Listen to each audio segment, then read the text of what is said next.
et bienvenue dans cette nouvelle vidéo.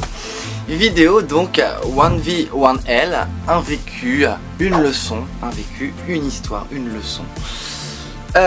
C'est parti pour cette nouvelle vidéo. Du coup je vais vous emmener sans préambule, sans aucune introduction, ni même sans disclaimer pour cette histoire particulièrement. Je vais vous parler, vous l'avez vu dans la miniature, je me mets en place, en position. Je vais vous parler de ma première soirée en tant que créature de la nuit. Voilà, première soirée qui a eu lieu donc en 2011, hein. Facebook à l'appui, merci Facebook là pour le coup qui est un très bon outil chronologique. Donc j'ai donc des photos de cette soirée pour un peu plus d'immersion. Ah là là, une histoire qui m'est arrivée à moi directement. Et bon, il y a quelques petites leçons hein, qui en découlent comme à chaque fois, donc installez-vous tranquillement hein. Et puis je vous emmène donc à ma première soirée créature de la nuit. C'est parti. Donc comme je vous le disais, cette histoire se passe en 2011. À l'époque je suis au lycée, en internat, dans le fond du sud du 77. Dans le fond du sud du 77, en internat comme je vous disais. Je sortais régulièrement le week-end, je sais pas, peut-être une fois par mois je pense à l'époque. Mes premières soirées en talons, mes premières soirées costumées aussi. Et pour cette soirée là, alors j'en avais fait déjà quelques-unes auparavant dans des petits clubs, au Chacha à l'époque, je me souviens, le Chacha Club, au Maxims, voilà, donc dans les fameuses soirées, les clubs sandwich, organisés par des personnes qui aujourd'hui font le Fantasma Show. Voilà, un superbe spectacle que je vous conseille, hein, auquel je suis abonné moi sur Instagram. J'ai recroisé l'un des organisateurs par hasard il y a un an où voilà, j'étais en pleine transition. Et voilà, je m'en suis remémoré quelques souvenirs parce que l'histoire que je vous conte voilà, fait partie d'un des instants où j'ai eu le plus confiance en moi vraiment en soirée. Et après il y a eu le revers de la médaille, mais vous allez tout savoir. Ah là là. Comme je vous disais, donc on est en 2011, je sors à peu près donc, tous les mois, je m'intéresse beaucoup aux clips musicaux, hein, je suis en études d'art appliqué. Et voilà, je parle beaucoup de mode avec mes amis, je commence à avoir quand même si c'est restreint, un petit cercle d'amis, et à avoir des connaissances qui sortent le week-end et que éventuellement je peux retrouver en soirée, voilà, sur Paris. Et donc j'étais voilà une fervente, une personne toujours présente au rendez-vous des clubs sandwich à l'époque, ces fameuses soirées costumées, à l'époque LGBT, hein, il n'y avait pas d'autres lettres dans l'abréviation. Comment dire, donc des soirées en connotation plus en tout cas gay, je vais le dire comme ça. Ça se passait dans un superbe endroit, sur place de la Concorde, l'espace Pierre Cardin. Donc là je vous mets des petites photos parce que ça a son importance tout ça. Place de la Concorde, espace Pierre Cardin, donc un espace dans lequel il y a des expositions, je me demande même s'il n'y avait pas des ventes aux enchères, un très bel espace, hein, un petit peu huppé si j'ose dire. Et alors, la soirée coûtait 20 €, je me souviens, c'était pas hors de prix. Et on avait un très bel événement. Voilà, je me souviens même qu'à une de ces clubs sandwich, pour le Halloween, on avait eu Bob Sinclair. Voilà, comme ça, c'était pas prévu, puis il avait débarqué, il était zombifié, je me souviens, il avait la moitié du visage ensanglanté. Si je vous retrouve la photo, je vous la mets. Ah là là, donc c'était vraiment de superbes soirées. Je remercie tout de suite Emmanuel Doratio et Marc Zafuto pour leur soirée, qui était absolument géniale. Comment dire, j'avais donc prévu mon coup pour cette superbe soirée, je me rappelle plus le thème, mais c'était un thème un peu dark, un peu sombre. Voilà. Peut-être que je le retrouverai dans les noms, je vous le remets si je le trouve sur Facebook en consultant les photos. Et j'avais donc décidé de me créer un costume à l'effigie d'un des clips de Riri, des clips de Rihanna. Le clip Hard, voilà, dans lequel, dans un désert, habillé de noir avec cette coupe que j'ai toujours aujourd'hui, hein, la coupe Riri des années 2007-2008, là, voilà, le panache de cheveux, que ça, et Ciara l'avait aussi, je me souviens. je l'ai toujours. Comment dire? Eh bien, outre la coupe que j'ai toujours de l'époque, si ce n'est qu'elle était un peu lissée, j'avais fabriqué une paire d'épaulettes pour signifier la robe qu'elle a dans ce clip. Je vous mets à chaque fois les images de ce dont je parle. Et les épaulettes sont dans mon décor. Voilà, elles sont juste derrière là. Voilà, je mettrai une flèche et puis vous verrez comment j'étais habillé au moment où je débarque à la soirée. Je vous spoil pas. J'avais absolument tout prévu pour cette soirée impeccablement. Donc la coiffure, comme on va faire de haut en bas, la coiffure, le maquillage, les fossiles, voilà, le fossile préféré que j'ai toujours, soit dit en passant, on me l'a offert en quantité un jour, le même modèle, folie. Autre histoire peut-être que je vous raconte. Ensuite, le maquillage, donc les fossiles j'en étais là, les épaulettes du coup à pointe que vous découvrez derrière, j'avais un petit top dans un tissu très léger, je n'ai pas opéré à l'époque, hein.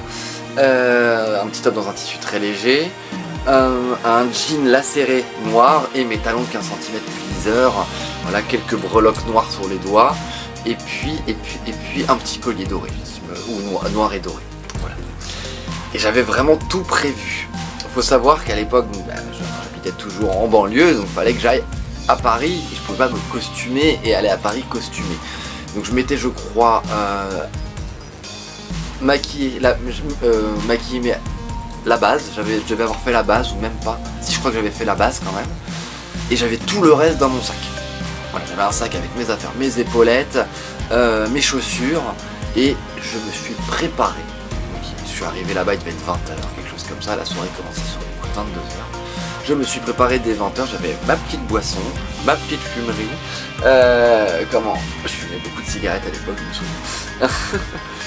Mes petites fumeries, et j'avais du coup mon costume, tout mon petit attirail comme ça dans le parc, et je me suis préparé dans ce parc derrière la soirée, les parcs adjacents à la place de la Concorde et à l'avenue des Champs-Élysées, du coup, oui, c'est ça. Voilà, donc c'était déjà assez folklorique comme décor, je vous passe le truc, hein. Il n'y avait pas grand monde, il n'y avait personne dans le parc, hein. Quelques passants, quelques badauds ici et là, mais pas grand monde, hein, à cette heure-ci. Je me change, je me prépare, voilà, une fois prête, je mets tout mon fourbi dans mon sac, il me restait plus qu'un sac en main. Du coup, hop, je finis ma petite boisson, et 22h arrive et je me dirige donc vers la soirée. J'avais déjà vu quelques costumés arriver, et je me dirige donc vers l'entrée de la soirée. La nuit tombante, j'arrive aux abords de l'espace Pierre Cardin, je me revois encore la scène, c'était magnifique. J'arrive aux abords de l'espace Pierre Cardin, il y avait déjà une file de gens qui attendaient, qui n'étaient pas forcément tous très costumés, en tout cas pas au même niveau que ce que j'avais développé pour ce soir-là. Et j'arrive alors à bord comme ça, et en arrivant pratiquement à un quart de la file, même pas, il y a l'organisateur, Marc, qui sort, tout paré de son costume de soirée, et qui me fait « Viens chérie ». Voilà, donc j'ai même pas eu le temps de me mettre dans la file d'attente que déjà on m'a mise en mode Pretty Woman, et que là je suis passé devant le groupe de personnes qui attendaient devant la file d'attente, que je suis passé en VIP, et que on m'a fait rentrer dans la soirée. Il m'a dit voilà, le vestiaire est par ici, je connaissais, les toilettes sont là, passe une excellente soirée chérie. Voilà. Donc vraiment ce soir-là je brillais, j'avais mis le paquet et ça avait payé. Vraiment c'était un peu un couronnement, j'étais très très fier de moi. Voilà. Mais malheureusement, une si belle soirée ne peut pas se dérouler sans embûches, je vous le dirai comme ça, en tout cas à l'époque. Voilà, je vous le dirai comme ça. La soirée se passe, je retrouve des amis que j'avais l'habitude de côtoyer, quelques petits flirtouilles aussi, j'étais contente à l'époque, mes premières vraies embrassades et vrais flirts un peu conséquents si je puis dire, même si c'était très très soft, parce que j'étais pas hyper bien avec mon moi, voilà, je vous passe les détails, mais voilà, j'étais pas en pleine confiance sur moi-même, etc. Mon corps ne m'allait pas. Voilà, je vous passe les détails, ça j'en ai déjà parlé. La soirée bat son plein, tout ça, ça se passe bien. Et je vous mets des photos, je sais pas si je retrouverai ça, hein, mais l'espace Pierre Cardin c'était une grande salle, rose, donc base de plafond, blanche mais éclairée en rose de partout. Il y avait le set DJ comme ça, et le vestiaire était encore en sous-sol en dessous, et les toilettes également. Voilà, il y avait un escalier pour les vestiaires et plus en arrière un escalier pour les toilettes, qui était souvent bondé, c'était souvent la queue compliquée. Vous connaissez les toilettes en soirée, voilà, c'est souvent le cas. Comment dire, pour vous expliquer, donc ouais, il y avait cette grande salle là de la salle principale, et puis le bar qui était tout du long de la salle, très très long bar, et une véranda, et puis un petit extérieur voilà, avec une petite clôture qui donnait ensuite sur les parcs les fameux parcs dans lesquels je m'étais changé. Voilà, pour vous faire un peu la topologie du lieu. La topographie, n'importe quoi, topographie. Bon, vous comprenez ce que je veux vous dire. J'étais dans la véranda, non loin de l'espace fumeur, à vaudeviller avec des amis, à discuter, je ne sais quoi. Et là, une personne que je connaissais, que j'appellerais Donald, parce que voilà, même si j'adore Donald, là je l'appellerais Donald, c'est le premier prénom en D qui m'est venu. Que j'avais déjà vu, un gosse de riche, voilà, Donald Givenchy, je vais l'appeler. C'est toujours bardé de fringues de luxe, tout ça, bref, passons. Passe en folâtrant, c'était vraiment le mot, en folâtrant à mes côtés, et avec l'une de ses copines, et en me bousculant, vous savez, le coup d'épaule de passif-agressif, ou tout simplement agressif de merde, et puis une première fois comme ça. Et bon, je relève pas trop, je fais ouais, t'aurais pu t'excuser, mais bon, ça s'en va dans la foule, et ça relève pas. Je me retourne, je continue à vaquer à mes occupations, et puis une deuxième fois, ils font la même chose avec sa copine. Et hop, ça me cogne aussi. Et c'était clairement volontaire, c'était pour me casser mon costume, et la deuxième fois, ça a fonctionné. Mes épaulettes se sont disloquées l'une de l'autre, du coup je ne pouvais plus les porter, et ma soirée était niquée. Voilà. Et pour vous dire que ça m'a un peu traumatisé, parce que j'ai peut-être refait une ou deux soirées ailleurs, je crois, mais après j'ai un peu arrêté de sortir pendant plusieurs années. Parce que j'en ai eu marre, les leçons que j'ai tirées de cette soirée du coup viennent maintenant. Ça m'a débecté, ça m'a dégoûté, ce truc de il faut en imposer en soirée. Voilà, puis j'avais vu d'autres fights, d'autres bastons, d'autres trucs. Puis comme vous vous en doutez, je l'ai déjà énoncé dans la vidéo aussi, je me sentais pas à mon aise.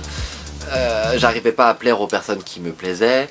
J'arrivais pas à avoir les bons signaux, les bons trucs. Voilà, j'étais pas dans la même confiance en moi que j'ai aujourd'hui. Voilà. Donc ce que j'ai appris de ça, c'est que oui, d'une certaine manière, ça peut être dur. Les soirées et le monde de la nuit et tout ça, et puis bon, qui plus est les micro-sociétés un peu comme ça là, où tout le monde se connaît, les petits, vous connaissez les secret stories, les gossips, faut que ça piaille, faut que ça parle, faut que ça se fasse mousser. Donc comment dire, dans ce genre de cas, faut pas hésiter à taper un peu du poing sur la table, alors pas sur les gens, hein, je n'incite pas les gens à se battre. Mais en tout cas, à faire savoir qu'il faut être considéré. On a une place, qu'on a le droit d'exister, et puis comment. Ouais, aujourd'hui, mes créations, tu peux y aller pour les casser, et puis tu as plus de risque de te blesser dessus que de casser la dite création, quoi. Voilà, c'est la façon que j'ai eu un petit peu de répondre. Je me rappelle, après avoir fait ces épaulettes pointe noire, j'ai fait des épaulettes en métal, avec du miroir découpé dessus, et des pointes en plomb.